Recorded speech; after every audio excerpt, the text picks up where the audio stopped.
खबर शामिल कंदासीं जैकमाबाद मां। जैकमाबाद ज़िले जे तालका म्यूनिसिपल कमेटी जे अमले जी नाक़स कारकर्दगी सबबि सॼो शहर ऊंदाही में ॿुॾी वियो आहे।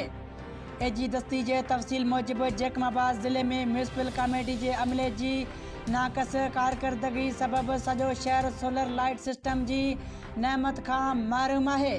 म्यूनिसिपल कमेटी जी अमले अॼु ताईं सोलर प्लेट सिस्टम जी बहितरी लाइ के बि क़दम न खंया आहिनि।